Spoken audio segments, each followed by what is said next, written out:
I'm just getting ready for uni today. I'm very overwhelmed at the moment. Something about being in your 20s, it really heightens that feeling, that sort of internal pressure to have everything worked out. I'm just gonna have to jump in really quickly to interrupt. Yeah, my hair is pink. You'll see this later in the video. There's just a bit of sun cream that I just don't rub in on my nose for this entire clip, and it really irritates me. Like, you're just gonna have to deal with it, but I'm just coming in to say that really quickly to make everyone aware that I do realise, and I did rub it in after filming that entire clip, I do promise. And it's a feeling that I definitely did not have as much when I was 19. And I think part of it is to do with just the context of being 20. Like, I'm looking for placements, I'm trying to establish a career. You're so much more worried about, like, the economic climate, what jobs are available, we're in a recession, oh my god. Like, for me personally, these things are plaguing my brain, especially. I'm just gonna get it out like that. To consider, and this has kind of always run in the back of my head, of that, oh my god, my degree's in fine art. Like, it doesn't scream, well, to like the first eye, to like at the first glance, you're not gonna see that and think, oh, employable. Now, that's obviously quite a preconceived misconception, because the point of the degree is obviously you use what you studied, but also you learn so many valuable transferable skills, and that's what I've gained so far. I've gained so many amazing project management opportunities. I've completely self-led so much work and achieved so much from it. But there's always, that kind of internal panic, and it's definitely there at the moment. And I put some freckle tin on. I feel under a lot of, I guess, pressure to have my life worked out already. And also, obviously, I am looking for a placement, and that's a whole extra load of pressure, interviews and marketing, or what feels like myself as a person. And also finding a paid one is on the priority list, because the maintenance loan that you get is tiny, and I have outgoings that I have to pay for. I'm very stressed, as you can tell, but it's okay. We're gonna work through it. I'm gonna finish getting ready really quickly.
Oh, she's dead now.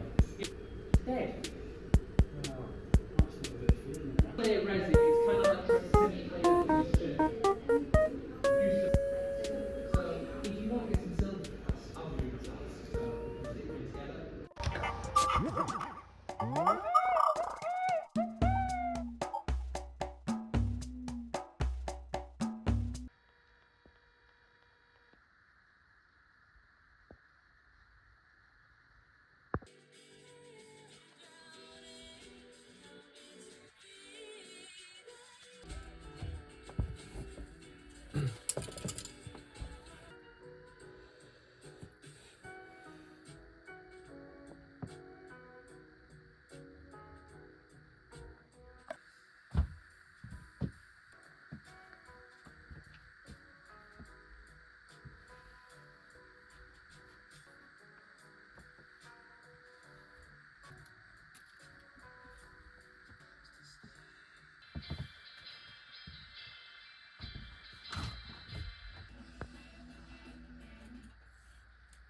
decided we are doing just a YouTuber renaissance right now. I'm filming this on Photo Booth, but just using, you know, the feature where you can like use your iPhone camera. I'm cozy in bed. I didn't want to set up another setup. Okay, allow it.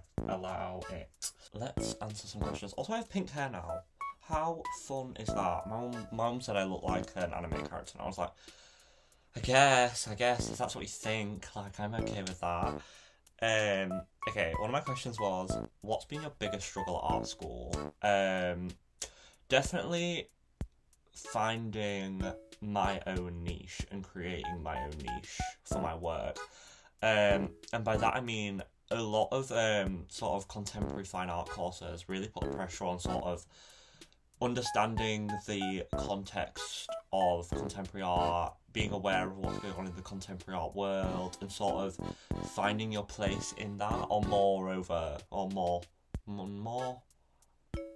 more specifically, I got that, establishing your own place and understanding where your work lies, both in the present and also its ties to historical artwork as well. And I would say finding that is what validates your work. So I suppose that was my biggest struggle, kind of finding the validation. Validation doesn't really come from the teachers or the professor. You know, if you provide solid evidence and has thoroughly researched you and like tested your method as to why you're making your work, they can't really critique it other than say they personally don't like it, which is a thing that can happen. Unfortunately, that does also happen. What made you choose art, and like why did I go to art school, I guess, is the broader question to extract from that. I don't like anything else. I was very academically talented in school. I was very strong as a student, but no other subject really brought me joy.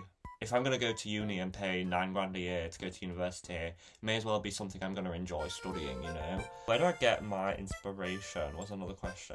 A lot of media that I consumed growing up, I'm constantly surrounded by, you know, things that I love.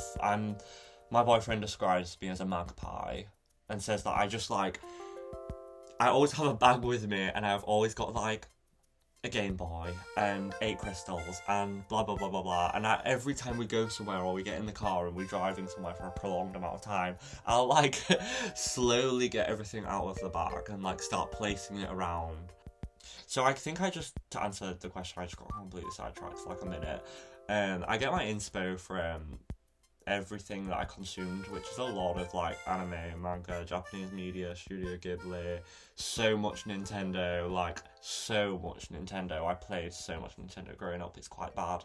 Literature sometimes, mythology occasionally, Pinterest. Every art student loves Pinterest, you know.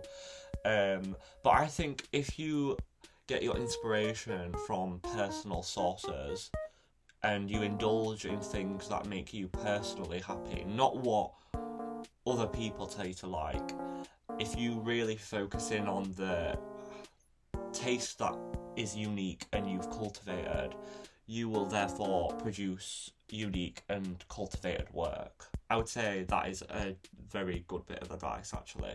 How did I find my art style? So the way that the education system is laid out in the UK is you do your GCSEs from 14 to 16, you do your A-levels from 16 to 18, and then you go to university. The first 2 qualifications you do, your GCSEs and your A-levels, are very academic. Curriculum is set by an external exam board. So they say what you need to do, they moderate it, and they make sure that everything is sort of equal and standardised. And in that process, it kind of doesn't allow for a lot of room for creativity. So from about the ages of like 15 to 18, maybe even a bit of 19, I wanted to just be this kind of like academic, very refined oil painter, and I was really searching for sort of that exterior validation, and I wanted my work to be viewed as very like mature and refined and sort of grown up. And then I hit 19 and I was in my first year of uni, and I did my first assessment, and my grade was like okay. It was okay, but I wasn't over the moon with it, considering I'm like very much a perfectionist. And I just kind of was like, fuck this, in like the most polite way of saying it, and I just decided to go full delve into this sort of illustrative, narrative based concoction of a world that I'm trying to bring out in my work. And I went back to, those sources of inspiration that I've always had, that I was just on about. And I think that's where my style came from, and also observing a lot of artists that also do that. I love Azcano, Yoshitominara, Mada.exe, I think she's called on Instagram, and so many artists, and I think in creating work that I would have liked as a child, I've created work that I like way more as an adult, and I think that resonates a lot more as well. What is your favourite part of the process when creating artwork? Probably the details. I paint a lot of like organic scenery and sort of natural forms, and I think just kind of zoning out and just finding peace in that repetitive nature of detail work is my favourite part.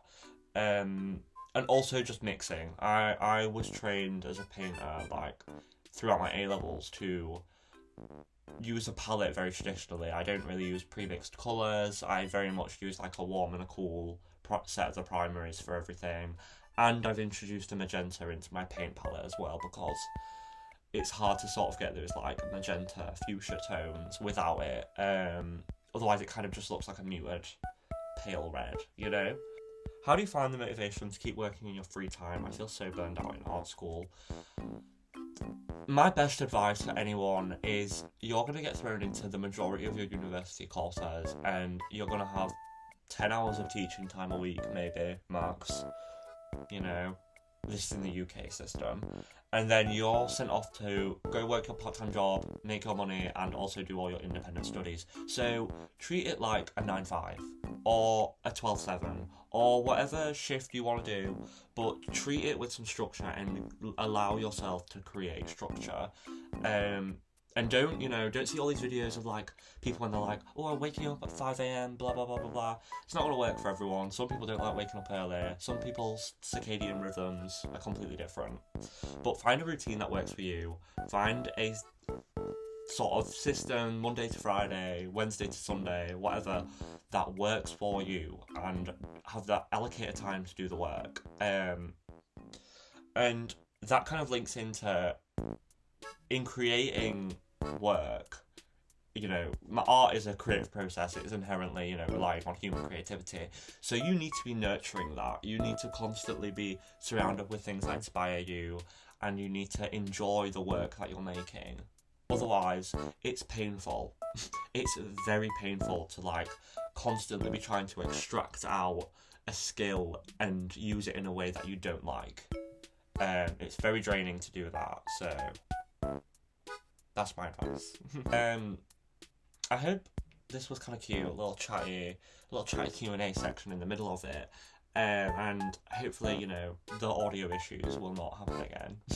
But hopefully now we should be at the point of the video now where I'm just putting in the last details and kind of showing you the final painting, which is called My Consciousness is Ever Expanding. It was really therapeutic to make. I think I'm going to estimate that it took between 20 and 30 hours to complete. And I finished it in 3 days.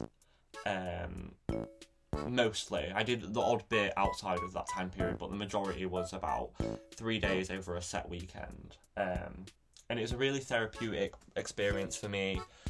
I really enjoyed the process of sort of painting in like all these details, and the context of what inspired this piece is very important to me. You can read more about that in my Instagram post of it. I'll link my Instagram below if you want to sort of read a little bit more about that. But yeah, I hope you enjoyed this little paint with me video. Hopefully I'll see you all very soon. It's been lovely hanging out, It's been lovely to just have a little girly chat, But I hope you all have a lovely week, and I'll see you all next time.